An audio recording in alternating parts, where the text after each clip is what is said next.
Hello everyone, my name is Taye Coryatt and I am your host this evening for Pilgrims of Hope episode number 8.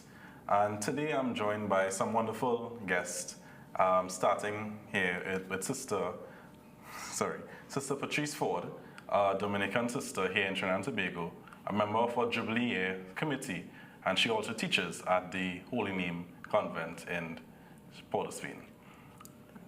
I also have here with me Trisha Sims, the Episcopal Delegate for the Archdiocesan Family Life Commission, and as well as Darinder Budram, our Administrative Assistant at the Family Life Commission and the Office of Youth Ministry. So guys, we are continuing the conversation about Jubilee and all that is carded for our Jubilee coming up in 2025. And today we're going to be looking specifically at celebrating family life. So first of all, I'd like to ask you, sister, can you give us a reminder of what this Jubilee is about? What is a Jubilee? Yes.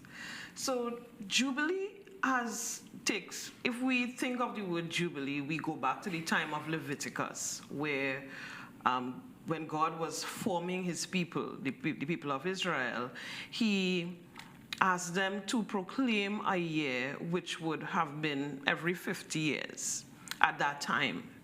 And well, now every 25 years we hold a Jubilee. Well, the Pope proclaims that the church goes into a period of Jubilee. We did have an extraordinary Jubilee. That was the Year of Mercy. That was just a few years ago. But every 25 years, the church proclaims a year of Jubilee. So Jubilee is really a time of celebration.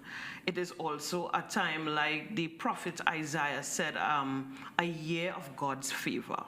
So it is a year for us to really open ourselves to God's grace, God's love, and everything all the reminders of God's love for us as his people. This particular Jubilee year, 2025, Pope Francis asked us to be pilgrims of hope. So it is a Jubilee year of hope, where we find ways to celebrate and to show God's love and hope to others in several ways. And I guess that is what we'll be discussing today, one of the ways through the family life, through family life. Thank you. And a year of celebration, I think we as humans, and especially Trinis, we love a celebration. Yes, so we do. We will look forward to this. Yes. So Trisha, let me ask you, when does this Jubilee begin? So in this archdiocese, Jubilee year, His Grace opens the door at the cathedral on December the 29th. Now, December the 29th is a special day. December the 29th is the Feast of the Holy Family. So something special. So look out for that date, and all that will surround that date, because December the 29th is a day of grace. Yes. Okay, nice. So Darinder, let me ask you, Trisha mentioned the Feast of the Holy Family. So in this Jubilee year, when do we celebrate families? Well, the month carded for the celebration of families is July of 2025. And throughout that month, we have a lot of things in store. So keep that, mark your calendars. Okay, all right. And what are ways in which families can celebrate in this Jubilee year? What are some of the ways in which they can go about celebrating? Well, there are many ways. I mean, in this Jubilee year, we want to, it's about connecting with God and connecting with each other. And how can we do that? We, in this Jubilee year, want to, revitalize, revisit our baptismal vows. So our baptismal vows called us to be a priest, in terms of how are we in our relationships, a prophet, how are we relating with each other, what are our words like to each other, how are we open to each other, and reaching out to others in terms of our kingly call in baptism. So it's about building relationships, it's about the rituals, the things that we do in relationships, and it's about Catholic faith. It's not about me, myself, and I. It's about how are we reaching out to each other. So that's what we want to rekindle in the Jubilee year, helping families to live out their baptismal call. Baptismal call, that's right. So one of the first things I would like to get into is prayer. In this Jubilee year, we are pilgrims of hope, and part of that will be something important will be prayer. I understand that this Jubilee year, we don't have the usual door, the Jubilee door. But I've been hearing some talk about that there will be a family prayer door that families can use. In what ways can this be done? Right. So, there will be one door that he opens at the cathedral. But families, you are invited. Now, you need to look at this well, because you're going to be getting this in your parishes. And if you don't get it in your parish, well, you call us, because these will be given out so that you can, and it's the Family Jubilee Prayer Door. And you are sticking this by whichever door, well, it's mainly the front door, I would imagine, by the front door, so that you could see it. You could make it big, you could, however you want, but it's not about just having it there. It's about every day, as you enter and leave, exit that door, we are making this prayer, we are making a jubilee. May the grace of the Jubilee reawaken in us, pilgrims of hope, a yearning for the treasures of heaven. May that same grace spread the joy and peace of our Redeemer throughout the earth. And then we can pray the Our Father. So it's an opportunity for us to really, as families, begin by placing this on our door as a family. You know, sticking it up on your door so that it's a reminder that we are pilgrims. You know, Pope Francis said in 2015, on the Feast of the Holy Family, he said, family life is a series of pilgrimages, big and small, you know, so this is an opportunity in terms of this Family Jubilee door. Okay, thank you, Tricia. Hearing about these families, and sister, I know you are in a school, right? Yes. Can you see this being incorporated into the schools here in Trinidad? Oh, yes, definitely. In schools, especially now, we see that the family is very wounded and in need of healing. And so our children, our students, they bring those wounds to the classroom in the way they address their teachers, address each other. So you know, I guess as a teacher, and I guess even for administrators, they would know that these children are in need of some form of healing, some form of hope, and it is because the family is breaking down. You know, Pope John Paul II said that family is the glue that holds the society together. And if that is breaking down, then we could understand why our society with crime and all of that. So in terms of the school, we could see how our children could go back. They could take what the Family Life Commission is offering in terms of how they could bring hope as their individual back to their families. So yes, our families are so much in need of hope, and through the Family Life Commission, through their activities in the Jubilee year, that is one of the ways. So we'll be doing a lot of collaborative efforts, works, because in May, we'll be celebrating, May next year, May 2025, we'll be celebrating schools, secondary, and primary schools. And so the activities will all fall under family life and how these children can bring hope to their families and those among them, and creating a family situation of the school community. How do our teachers bring hope to the students? How do students bring hope to each other? And that form of a relationship. So hope really does not disappoint. It flows through, it woves through each element of our society. So yes. Okay, I heard the word, collaboration, and I think that the Family Life Commission, and along with some of the other commissions, I think as being a family, families, as you said, is not just what you see in the home, but it can be in school, and I think any church in Trinidad and Tobago, we have all these different commissions. I think that this year is a great year for us all to work together for this one common goal, and I see collaboration between you all and schools as well being something important. Yeah. Another thing that is common with schools here in Trinidad and Tobago is sports days. And I understand that the Family Life Commission is planning something for July 2025, which I understand is the month for families. Can you all share a little more on that? Well, what we have in store is a family Funday, and our intention is to bring together the families in our diocese and offer them a day of fun, of celebration, of sharing of memories, but also that would hope still being at the center of it all, God's grace.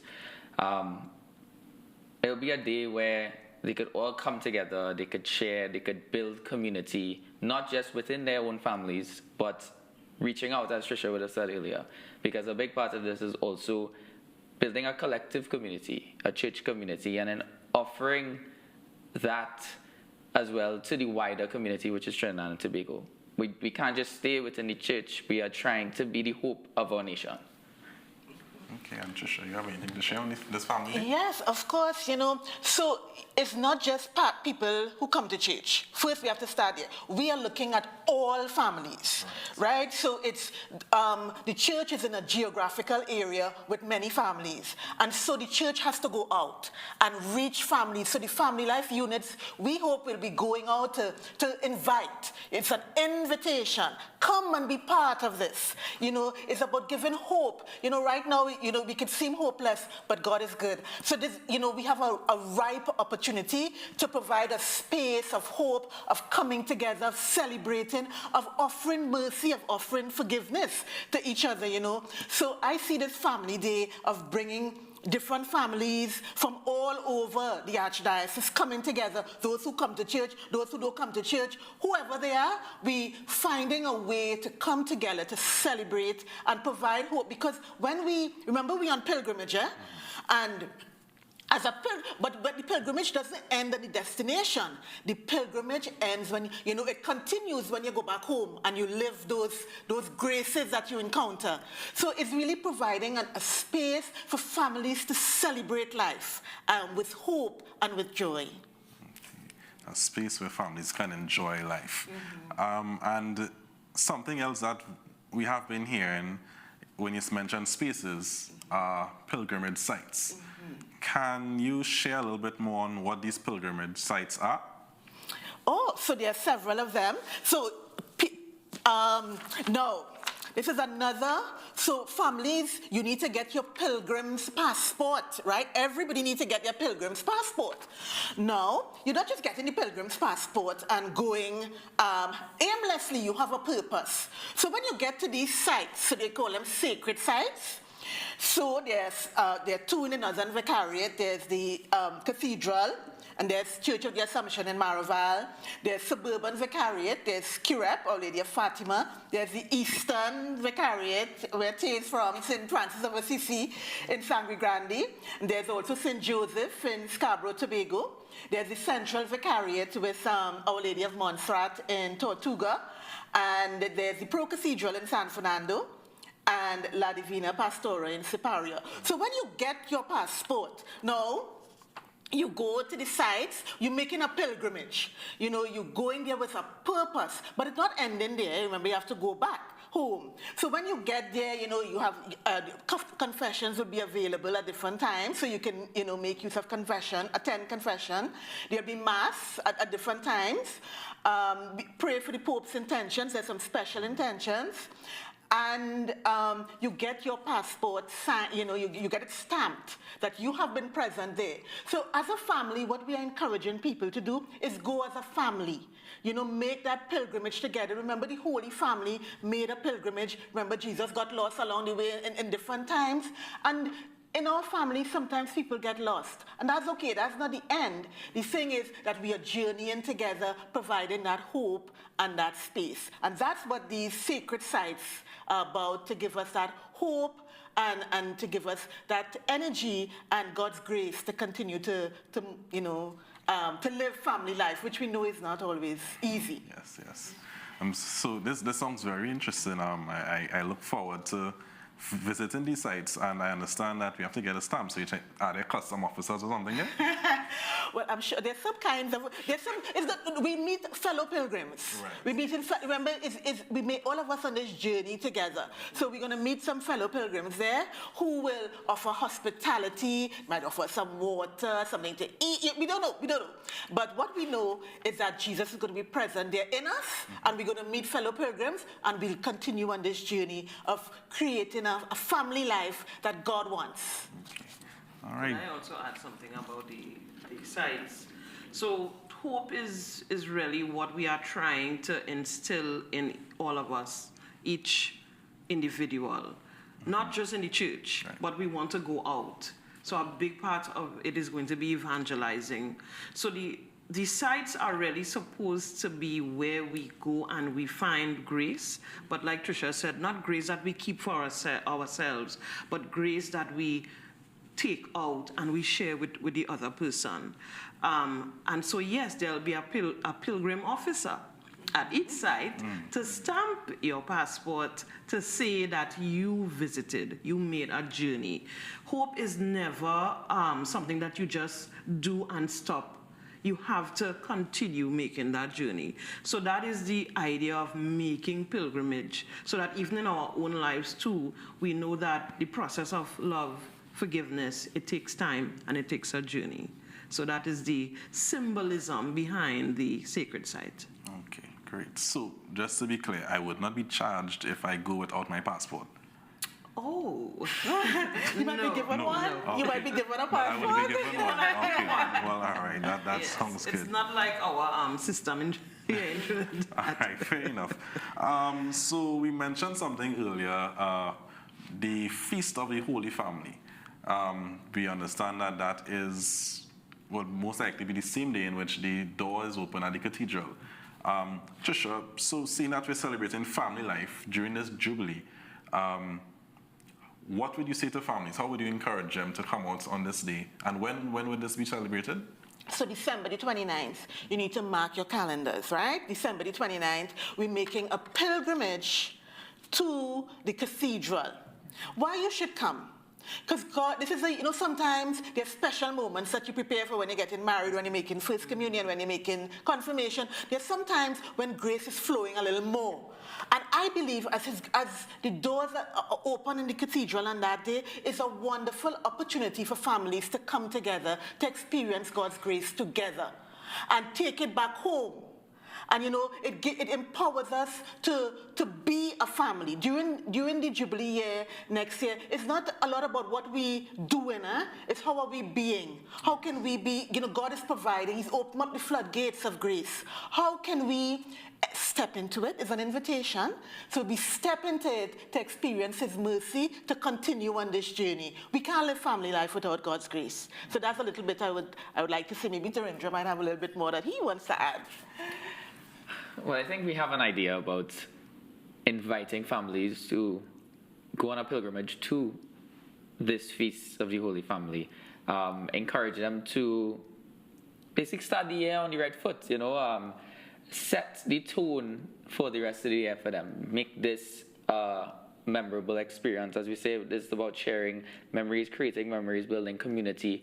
I think this is a wonderful opportunity for families to come together and start the Jubilee year. I think it was also mentioned about the pilgrimage is also about going back to their homes. I mean, this could be a marker for them to put up their door, create that prayer routine. This is the start of, I think, not just the Jubilee year, but for families, something hopeful. Yes, and I think too, as he said, it's not. We may have family members. In all our families, there's brokenness. If you tell me your family you have no brokenness, you lie. So, sometimes this might be an opportunity to reach out to another family member who you don't really talk to that much or so on. Invite them, come on pilgrimage with us. Let's begin again. This is a wonderful opportunity to begin again. In your family, no matter whether you're married, you're single, you're separated, divorced, widowed, whatever your family situation, bring grandparents, bring other members of the family, and come out and celebrate a day of grace and mercy. Extend forgiveness. In the Feast of the Holy Family is special day. But we don't have to wait only for the Feast of the Holy Family to extend forgiveness. We can start all now, but this is an opportunity to be intentional about the things that we do. And I would add to see each other families also making that journey, that pilgrimage. And each family coming together to make that one grand family here in the Archdiocese. And thinking about it too, the feast is on December the 29th, so this will be Christmas time as well. Yes. So we'll have persons, we'll have families visiting other family members here. So I think it might be a great time for them to come together and add something on their list to do for Christmas. Yes. I remember, I think it was 2015, in the Year of Mercy, we had the family Jubilee around the Feast of the Holy Family as well. So this is another opportunity to come together. Great time and everything after God. So let me ask you, sister, what do you hope for families this Jubilee year? I really hope that that families get hope, you know. And it may sound funny, but hope is something that you see it's almost like faith. It's dwindling, you know.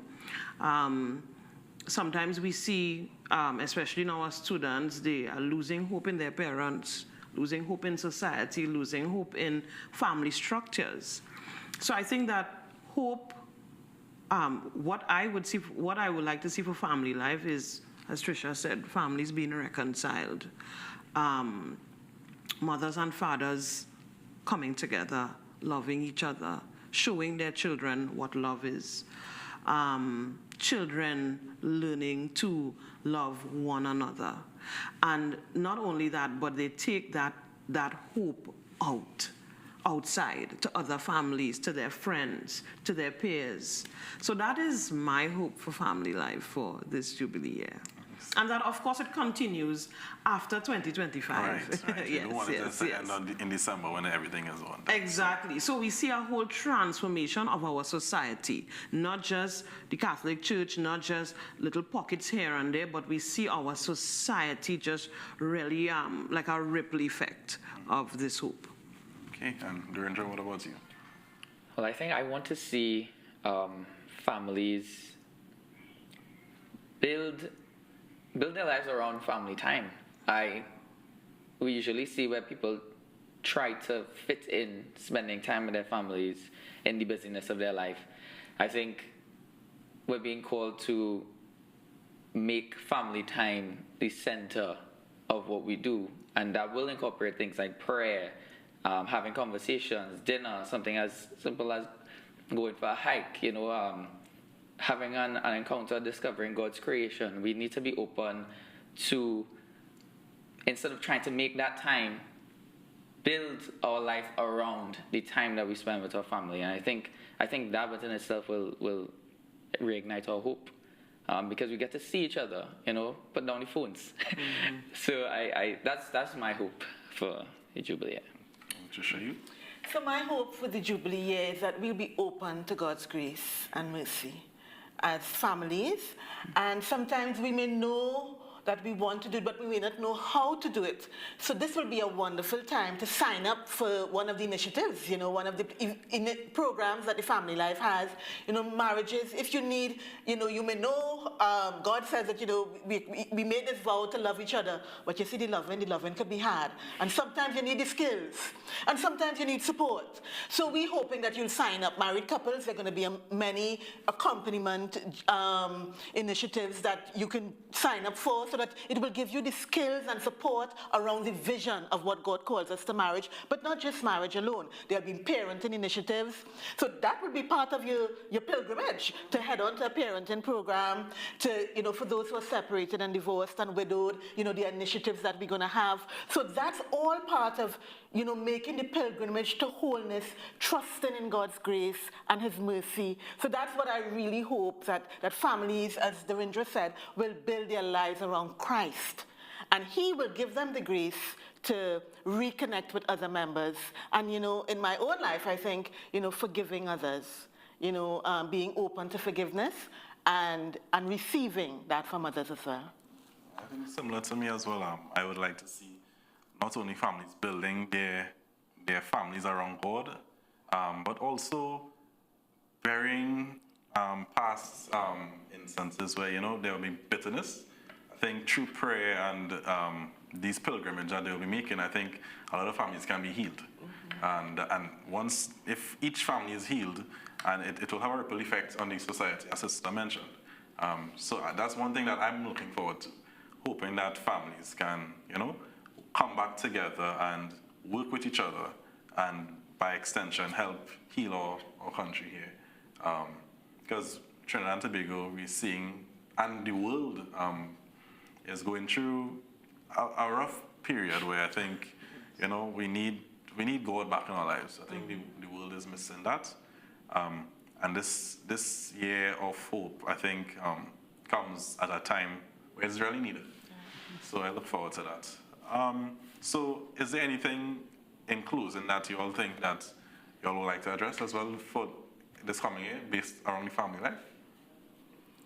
What would I like to? Well, as I said, in my own life, being open to forgiveness, because sometimes it's hard, especially when people have hurt you, but being open to that forgiveness and spreading that with others and inviting others to a space of healing. Everything that we do, we start with God at the center, but we move out, and God giving us the grace to move out. So accepting the invitation is what I'm inviting families to do, as I accept the invitation as well. Yes.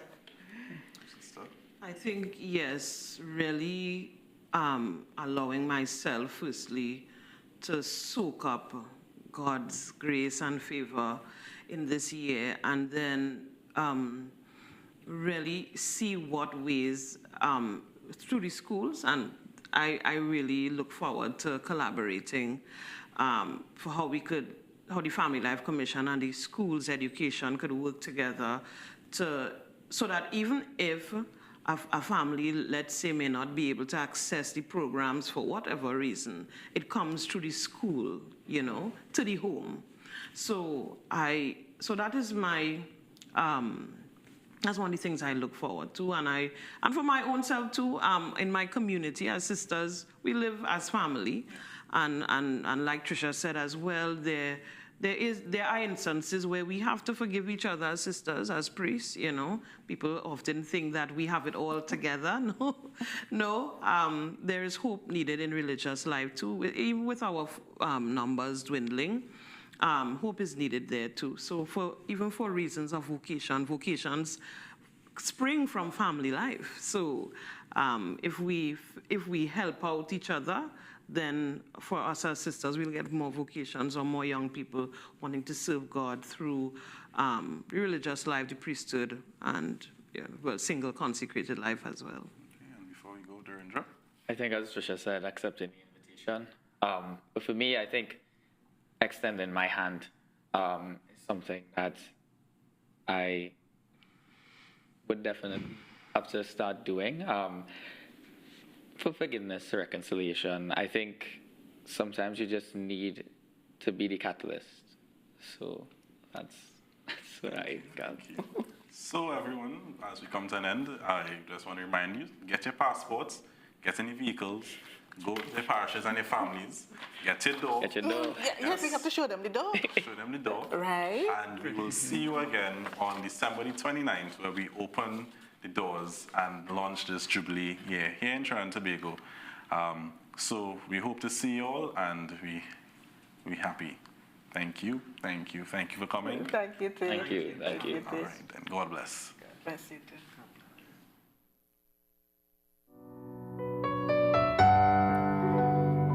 If you can raise your eyes to the horizons of renewal and restoration, if you can open your ears to the voice of the Beloved, who calls you to hope and not despair, if you can reach out and forgive, heal and restore in spite of the hurt and darkness, then you will realize a jubilee of hope and restoration for our world. And you would have made a journey of hope. Come, join us in this pilgrimage of hope as it becomes a reality in the life of the church.